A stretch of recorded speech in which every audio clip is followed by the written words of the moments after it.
Hello एमर्स, आज हम लोग पुनः आ गए हैं फोर्स के टॉपिक को आगे बढ़ाने के लिए। जैसे पहले वाले वीडियो के अंदर हम लोगों ने पढ़ लिया था कि मोमेंटम क्या होता है और मोमेंटम पे बेस्ड हम लोगों ने क्वेश्चन भी देख लिए थे। आज का जो हमारा टॉपिक है उसमें हम लोग एक्चुअली में जानेंगे कि फोर्स को कैलकुलेट कैसे करते हैं। क्योंकि बहुत दिन से हम लोग force force force force force पढ़ रहे हैं, ठीक है। लेकिन आज हम जानेंगे कि आखिर एक मान लीजिए एक ऑब्जेक्ट है, उसके अंदर मैं किसी प्रकार का चेंज लाना चाहता हूँ, तो आखिर मैं कैसे कैलकुलेट करूंगा कि इतना फोर्स लगाना पड़ेगा तब जाके इसके अंदर चेंज आएगा। आई बात समझ में? तो आज जाके हम फोर्स के फॉर्मूले को जानेंगे, पहली बात। दूसरी बात, हम ये भी जानेंगे कि आखिर ये फॉर्मूला आता कहाँ से है, क्योंकि बहुत जरूरी है। और तीसरी बात, हम सेकेंड लॉ ऑफ मोशन को भी जान लेंगे यहीं से, क्योंकि हमें पता है कि न्यूटन के 3 लॉ ऑफ मोशन है।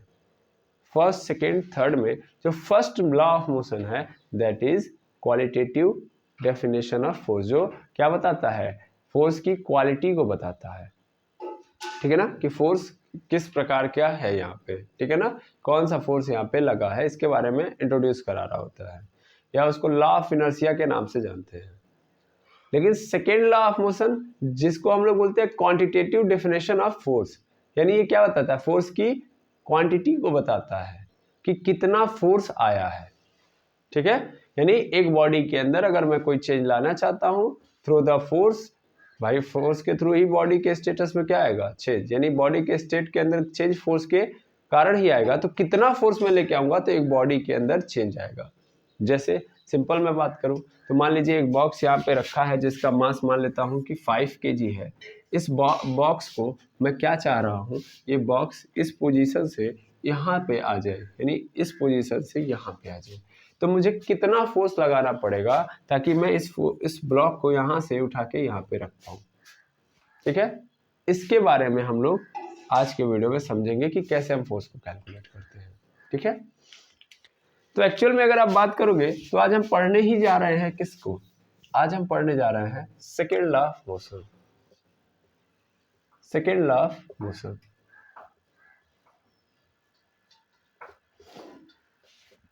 गति का द्वितीय नियम। अब ये है क्या द्वितीय नियम, क्या बताता है? तो एक्चुअल में ये मोमेंटम को डिफाइन कर रहा होता है, या सिंपल बोल सकते हो चेंज इन मोमेंटम को डिफाइन करता है सेकेंड लॉ ऑफ मोशन।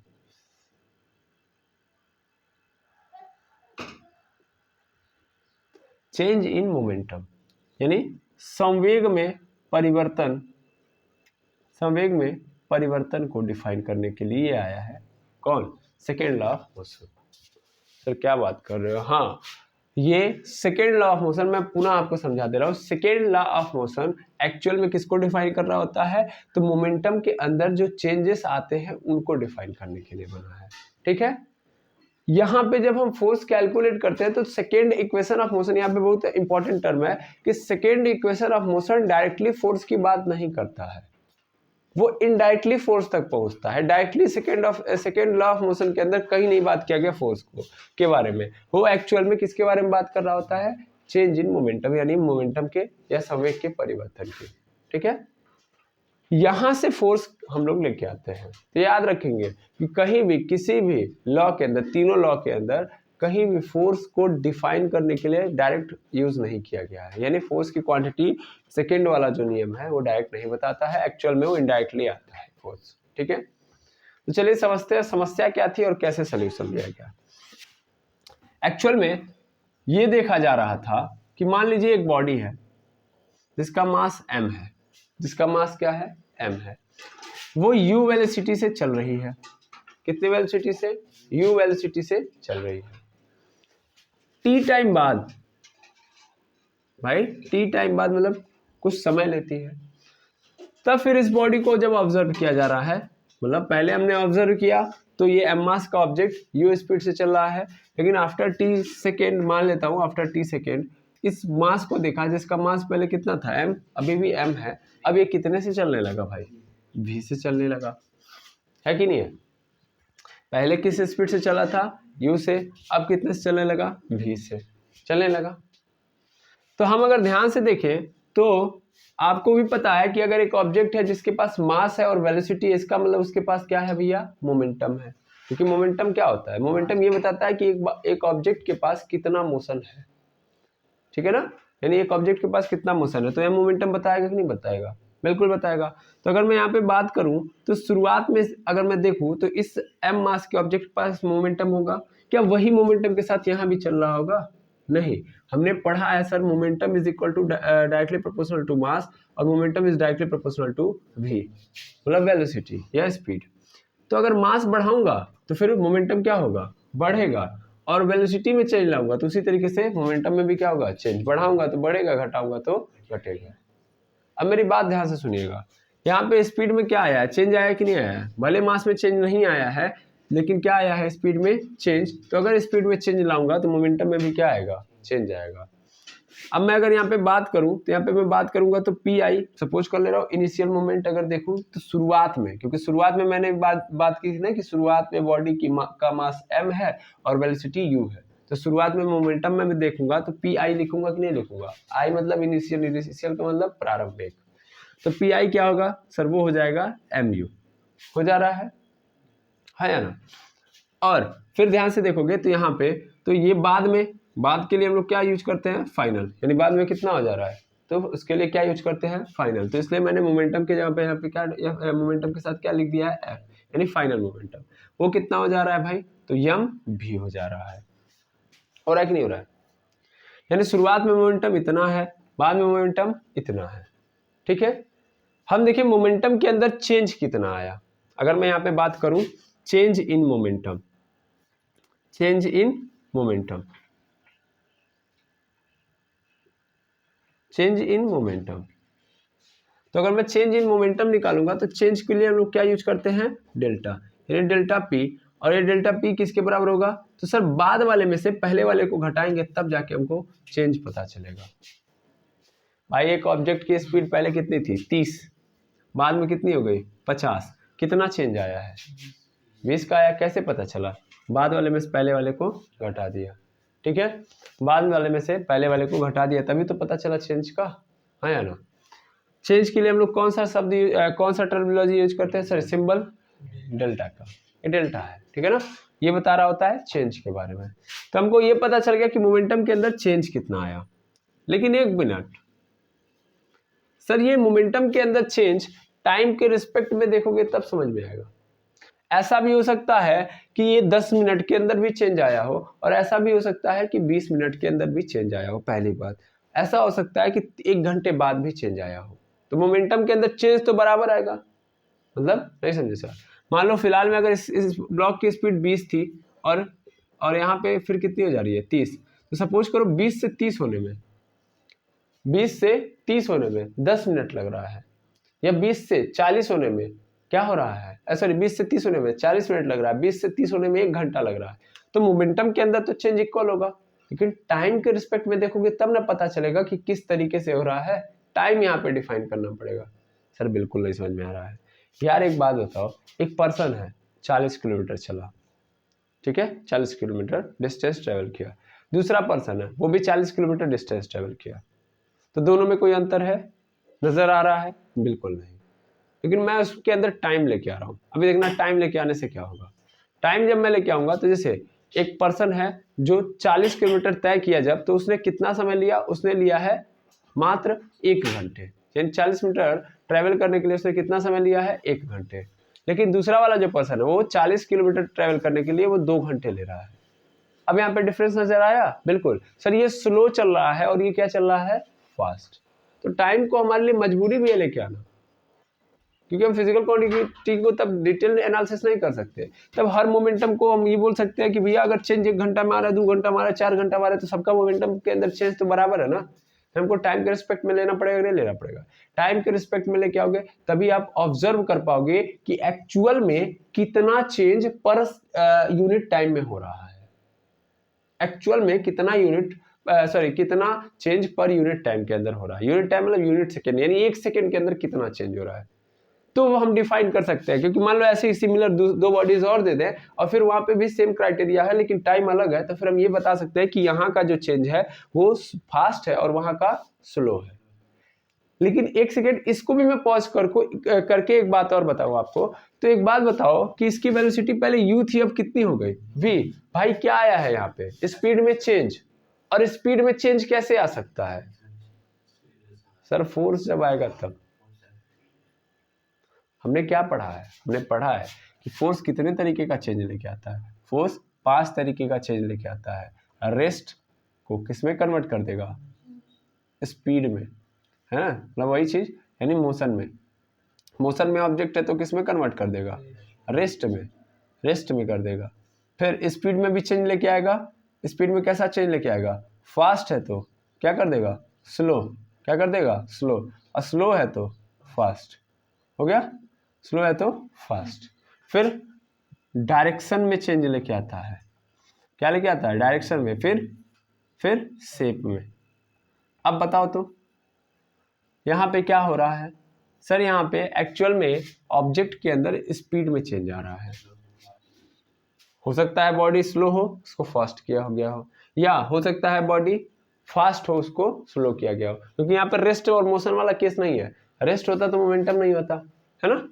तो इसका मतलब यहाँ पे भैया चेंज आया स्पीड में। और हमको पता है कि स्पीड के अंदर चेंज कौन लेके आता है भाई, फोर्स लेके आता है। यानी जब मैं चेंज इन मोमेंटम लेके आ रहा हूं तो जो मोमेंटम के अंदर चेंज आया है वो कौन लेके आया है, फोर्स। तो जितना चेंज आया है उतना कौन लगा होगा, यहाँ पे फोर्स लगा होगा। कहने का अर्थ है कि नहीं यहाँ पे।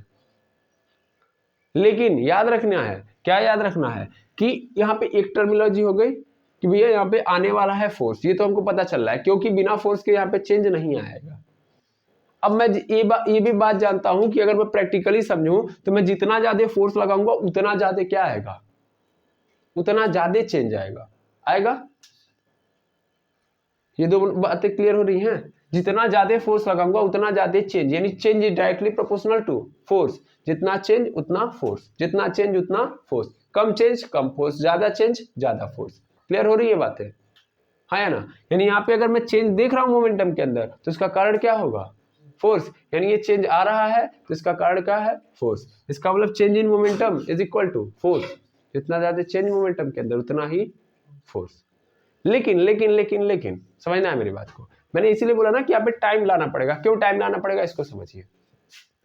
मान लीजिए सेम बॉडी है, सेम बॉडी के अंदर अगर मैं थोड़ा कम, ध्यान देना है मेरी बात को समझना है। मान लो इसकी अभी स्पीड क्या है 20 है, फिर 20 से 30 कर रहा हूँ, 20 से 30 कर रहा हूँ तो सपोज कर लो मैंने फोर्स लगाया, फोर्स सपोज कर लेता हूँ फिलहाल के लिए 20 न्यूटन का फोर्स लगाया, और 20 न्यूटन का फोर्स मैं 5 मिनट तक लगाया रहा, तब जाके क्या हो रहा है, 30 हुआ है। 20 न्यूटन का फोर्स कितने देर तक लगाया रहा, 5 मिनट तक लगाया रहा, तो कितना हुआ, 30। लेकिन अगली बार मैं क्या कर रहा हूं, अगली बार मैं पुनः क्या कर रहा हूं, फोर्स कम कर दे रहा हूं, 10 न्यूटन लगा रहा हूं, लेकिन इसको कितने देर तक लगा रहा हूं, 20 मिनट तक लगा रहा हूं, तब जाके कितना हो रहा है, 30। तो एक बात बताओ, दोनों का क्वांटिटी अलग अलग हो गया ना, फोर्स अलग अलग जगहों पे अलग अलग लग रहा है, तो क्या हम exact change in momentum define कर पाएंगे बिना टाइम के, नहीं सर, टाइम के रिस्पेक्ट में ही हम डिफाइन कर पाएंगे। तो इसलिए हमको चेंज इन मोमेंटम के साथ क्या लगाना पड़ेगा, टाइम। एक बात हो गई क्लियर। दूसरा हमने ये भी पढ़ा है कि अगर स्पीड में चेंज आ रहा है तो कौन आता है, एक्सीलरेशन। तो इसका मतलब यहाँ पे कहीं ना कहीं ये क्या आया है, एक्सीलरेशन। एक्सीलरेशन, और एक्सीलरेशन कैसे चलता है, तो कितना स्पीड में चेंज हुआ है विथ रिस्पेक्ट टू कितना टाइम लगा है, ये भी तो चाहिए। तो दोनों रिक्वायरमेंट किसकी है यहाँ पे, टाइम की। तो इसका मतलब मैं इसी चीज को अब आगे अगर लिखूंगा तो क्या लिखूंगा भाई, मैं यहाँ पे ये लिखूंगा कि जो चेंज इन मोमेंटम है वो किसके रिस्पेक्ट में होना चाहिए, टाइम के रिस्पेक्ट में। और अगर मैं जब टाइम के रिस्पेक्ट में लिखूंगा तब मुझे क्या मिल जाएगा, फोर्स। तब मुझे क्या मिल जाएगा, फोर्स। यानी एक्चुअल में यहाँ पे मोमेंटम में चेंज इसलिए आ रहा है क्योंकि स्पीड में क्या आ रहा है, चेंज। और स्पीड में अगर चेंज आ रहा है तो इसका कारण क्या है, फोर्स। इसका कारण क्या है, फोर्स। जितना चेंज उतना फोर्स, लेकिन टाइम लेके आना पड़ेगा, टाइम लेके आना पड़ेगा। अब ध्यान से सुनते जाना अच्छे से। जितना फोर्स उतना चेंज, लेकिन जितना टाइम वहां पे है वो इंपॉर्टेंट है। यूनिट टाइम के अंदर जितना बॉडी के मोमेंटम में चेंज आता है दैट इज फोर्स। है बात समझ में? यहाँ पे जितना चेंज मतलब मोमेंटम के अंदर ऐसे नहीं बोलेंगे, यूनिट टाइम के अंदर जितना मोमेंटम के अंदर चेंज आता है दैट इज फोर्स। अब यहाँ पे क्या है, डेल्टा पी है, तो डेल्टा पी का मतलब क्या है, डेल्टा पी का मतलब है p F minus P I upon पूरे के नीचे डेल्टा टी। डेल्टा टी का मतलब ऐसे ही रहने दो डेल्टा टी। डेल्टा टी का मतलब कि इधर जब ये चेंज हो रहा था तब कितना समय था और यहाँ पे आते आते कितना टाइम हुआ, तो बाद वाले टाइम में से पहले वाले को घटा देना होता है, इज इक्वल टू एफ। अब पी एफ की वैल्यू तो आपको पता है, पी एफ की वैल्यू कितनी है, एम भी है, माइनस पी आई की वैल्यू कितनी है, एम यू है, upon delta t is equal to F. That implies F को पहले कर लेता हूं मैं, एम एम कॉमन ले लिया तो क्या हो गया, भी minus you upon delta T. और ध्यान दीजिएगा भी minus you upon delta T क्या होता है, एक्सीलरेशन। तो इसका मतलब आंसर क्या हो गया, F is equal to M into A. हो गया कि नहीं हो गया, और ये बन गया फार्मूला फोर्स का, F is equal to M into a. Clear है, हाँ या ना? हम लोगों ने क्या देखा, हम लोगों ने ये देखा कि एम मास का ऑब्जेक्ट है, एम मास का ऑब्जेक्ट, मान लीजिए बाद में भी एम मास का ऑब्जेक्ट है, लेकिन पहले यू स्पीड से चला था, अब क्या चल रहा है, वी स्पीड से। यू से वी जाने में कितना समय लगा, टी समय लगा। तो शुरुआत में ब्लॉक का मोमेंटम ये था, बाद में ब्लॉक का मोमेंटम जो है ये हो जाता है p F is equal to M into v, तो बाद में मोमेंटम ये हो जाता है। हमने चेंज इन मोमेंटम निकाला, जब चेंज इन मोमेंटम का मतलब डेल्टा पी, और ये क्या होता है p F minus P I. लेकिन अगर हम टाइम के रिस्पेक्ट में देखेंगे तब हमारा जो टर्मिनोलॉजी है ये कह रहा है कि मोमेंटम के अंदर चेंज का मतलब स्पीड में चेंज, और स्पीड में चेंज का कारण क्या होता है, फोर्स। है बस समझ में, फोर्स और एक्सीलरेशन दोनों चीज़ों को हमने सबमर्ज किया। मैंने बताया कि देखो यार ये एक्सीलरेशन आया है ड्यू टू फोर्स। भाई बॉडी को एक्सीलरेट कैसे किया जाता है, एक गाड़ी चल रही है तो गाड़ी के अंदर एक्सीलरेशन कब आता है, जब मैं एक्सीलरेटर ऊपर करता हूँ तो एक्सीलरेशन आता है। एक्सीलरेशन से क्या होता है, गाड़ी फास्ट हो जाती है, जो स्पीड पहले थी अब उससे ज़्यादा तेज चलने लगती है। लेकिन एक बात समझो, होता क्या है, जब आप एक्सीलरेटर लेते हो तो वो एक्सीलरेटर क्या जाके करता है, इंजन से पावर ज़्यादा खींचता है, यानी इंजन तब पावर ज़्यादा लगाने लगती है। यानी एक्सीलरेटर ज़्यादा करो लगाओगे तो इंजन फोर्स अप्लाई क्या करने लगती है, ज़्यादा। यानी एक्सीलरेशन आएगा, इसका मतलब क्या आ गया, फोर्स। आएगा समझ में? एक्सीलरेशन बढ़ा रहे हो, इसका मतलब क्या बढ़ा रहे हो, फोर्स बढ़ा रहे हो। फोर्स क्या करती है भाई, इंजन क्या करती है, फोर्स लगाती है, तभी तो क्या होता है, फास्ट हो जाता है काम, है कि नहीं है? यानी इंजन पे पावर बढ़ती है कि नहीं बढ़ती है जब एक्सीलरेटर आप बढ़ाओगे, इतना तो समझ रहे हो ना? देखते हो आवाज़ चेंज हो जाती है, एकदम आवाज़ और तेज होने लगती है। तो क्यों होने लगती है, क्योंकि इंजन और पावर जनरेट कर रहा है।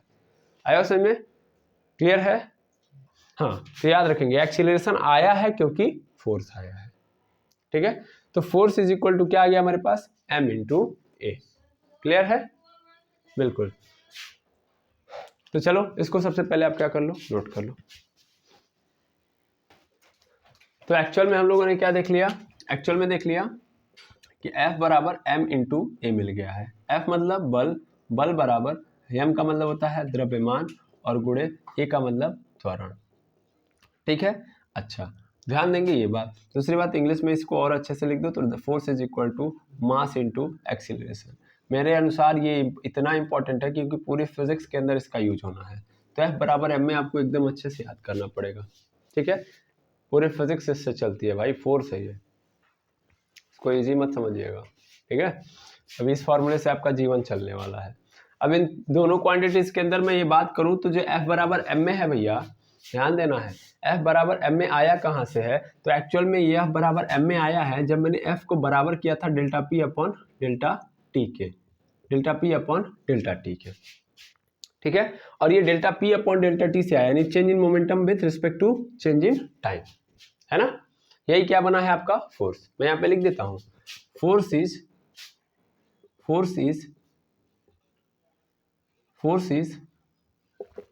Change in momentum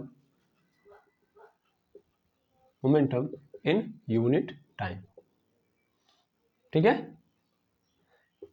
unit time के अंदर जो मोमेंटम के अंदर चेंज आता है वही क्या है, फोर्स है। अगर एकदम ऐसे समझोगे इसके अनुसार तो ये डेफिनेशन हो गया। पहले डेफिनेशन बहुत जरूरी है क्लियर करना, इसके अनुसार ये हो गया, जबकि इसके अनुसार क्या होगा, force is product of mass and acceleration,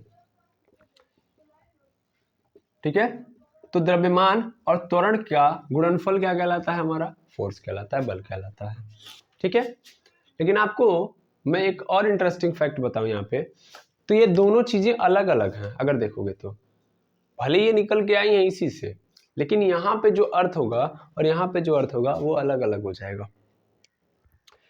ये जो आप फॉर्मूला यूज करते हो एक्चुअल में ऐसे बॉडीज के लिए यूज करते हो जिसके मोमेंटम में जो चेंज आता है वो उसके स्पीड के कारण आता है। नहीं समझे सर? मतलब आपने क्या एज्यूम किया था? आपने ये एज्यूम किया था कि एम मास की बॉडी है, ये इसकी स्पीड पहले क्या है u, और बाद में इसका जो मास है अभी भी क्या है m है, और इसकी स्पीड क्या है v है ना? तो क्या चेंज हुआ है भाई? मोमेंटम के अंदर दो चीजें होती है, मास और वेलोसिटी। मास और वेलोसिटी, इसमें सिर्फ और सिर्फ क्या चेंज हो रहा है? वेलोसिटी, यही तो चेंज हुआ है। ये सपोज कर लो कि मास भी चेंज हो जाए तब, एंड टी टाइम के अंदर क्या चेंज हो जाए? मास, तब ये फॉर्मूला वैलिड होगा? नहीं।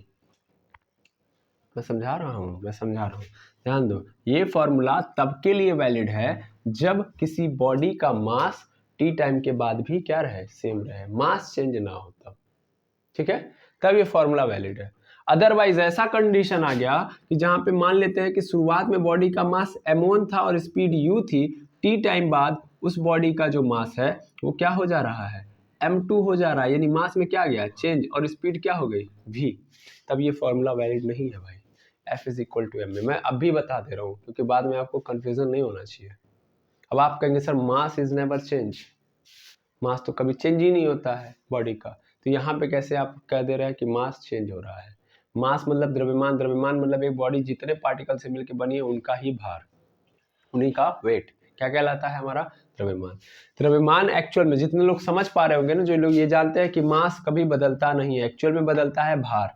क्या बदलता है? भार। लेकिन द्रव्यमान जीवन में आपको कहीं भी ऐसा नहीं नजर आएगा कि वो बदलता हुआ नजर आएगा, इन एक्चुअल में बदलता है वो। अभी मैं कुछ एग्जांपल आपको दिखाऊंगा जहाँ पे आप पकड़ लेंगे। ठीक है, कि एक्चुअल में मास चेंज होता है। तो याद रखेंगे जहाँ पे मास चेंज होता है तो ये फॉर्मूला नहीं लगता है। ठीक है ना? तो मैं यहाँ पे लिख दे रहा हूँ, it is only valid for constant mass. यानी मास क्या होना चाहिए? कांस्टेंट, वो वेरी नहीं करना चाहिए। अगर वेरी कर गया तब क्या लगाएंगे? तब ये लगाएंगे। तब क्या लगाएंगे? ये। कैसे? देखो यहां से हम पी आई निकालेंगे तो क्या होगा? m1u होगा। फिर यहां से निकालेंगे तो क्या होगा भाई? यहां से हो जाएगा p F is equal to हो जाएगा m2v। हो गया। अब मैं मोमेंटम फोर्स निकालूंगा तो फोर्स इज इक्वल टू क्या है? Delta P upon delta T. अब डेल्टा पी मतलब P F minus P I, यही तो होगा। पी आई पूरे नीचे डेल्टा टी। पी एफ की वैल्यू कितनी है भैया? पी एफ की वैल्यू क्या है? m2v माइनस m1u हो जाएगा अपॉन डेल्टा टी। तो ये आपका बन जाएगा फोर्स का फॉर्मूला। यहाँ से हम m1 और m2 का मान रखेंगे, बारी बारी वेलोसिटी रखेंगे और फिर कैलकुलेट करेंगे। ठीक है, ये बात याद रखेंगे। तो अगर हमारा मास वेरी कर रहा है तो ये यूज करूंगा मैं, और अगर मेरा मास कांस्टेंट है तब मैं क्या यूज करूंगा? F is equal to m a. Example दूं मैं तो सबसे बेस्ट एग्जाम्पल है रॉकेट का। ठीक है, रॉकेट जब ऊपर की ओर जाता है तो उसके अंदर जो थ्रस्ट होती है, जो आग होती है, निकलती है ना, वो आग कहाँ से निकलती है एक्चुअल में? जब रॉकेट जाता है तो अपने साथ फ्यूल लेके जाता है, फ्यूल लेके जाता है, और उस फ्यूल का जो मास होता है वो होता है। अगर रॉकेट को देखोगे ना तो रॉकेट बहुत भारी नहीं होता है, उसके अंदर मेन पोर्शन उसका भारी होने का कारण क्या होता है? उसका फ्यूल। लेकिन जो ही वो ऊपर जा रहा होता है उसका फ्यूल कम होते जाता है। भाई क्या हो रहा है? खत्म हो रहा है ना फ्यूल। फ्यूल क्या हो रहा है? खत्म हो रहा है। और जब खत्म हो रहा है तो क्या होगा भाई? जब खत्म हो रहा है तो इसका मतलब उसका भार कम होगा कि नहीं होगा? फिर से समझो, मान लो एक रॉकेट है, मैं पुनः बता दूं, एक रॉकेट है, मैं रॉकेट के बारे में खूब अच्छे से कल एक्सप्लेन कर देता हूं। ओके, अभी एक्सप्लेन करने का समय नहीं है। तो देखते हो नीचे की ओर आग फेंकता है वो। एक्चुअल में आग क्यों फेंकता है? क्योंकि एक्शन रिएक्शन का कहानी बनेगा, तीसरे लॉ के अंदर फिर से हम रॉकेट बात करेंगे। लेकिन होता क्या है ना कि इसके अंदर देखोगे ना तो इतना पोर्शन आपका क्या रहेगा? केवल फ्यूल रहेगा। फ्यूल, और फ्यूल के कारण भारी होगा। सपोज कर लो अगर पूरे रॉकेट का, मैं एज्यूम कर रहा हूँ सिंपल, कि 100 kg का ये रॉकेट है, 100 kg का रॉकेट है, तो इसके अंदर मान के चलो 40 kg इसका क्या होगा? फ्यूल होगा। 40 kg क्या होगा फ्यूल। फ्यूल मतलब ईंधन, ईंधन मतलब जैसे हमारे गाड़ी के अंदर पेट्रोल होता है, पेट्रोल से गाड़ी चलती है ना, वैसे ही। तो जैसे गाड़ी आगे बढ़ती है तो पेट्रोल कम होता है कि नहीं होता है, वैसे इसका फ्यूल भी क्या होता जाएगा कम। जितना रॉकेट ऊपर जाएगा उतना इसका फ्यूल क्या होता जाएगा कम। 40 से फिर 30, 30 से फिर 20, कम हो रहा है कि नहीं हो रहा है। तो इसमें क्या हो रहा है, इस पूरे रॉकेट का मास कम हो रहा है कि नहीं हो रहा है, हो रहा है कि नहीं हो रहा है। तो यानी यहाँ पे द्रव्यमान बदल रहा है। अगर द्रव्यमान बदल रहा है तो इसका मतलब ये फॉर्मूला हम नहीं लगा सकते। ये तभी हम लगा सकते हैं जब द्रव्यमान न बदले, यानी कुछ समय बाद रॉकेट का द्रव्यमान नहीं बदल रहा है, टी टाइम बाद भी, तो फिर हम ये फॉर्मूला लगा सकते हैं। मास हमेशा कांस्टेंट रहना चाहिए, तभी ये फॉर्मूला रहेगा।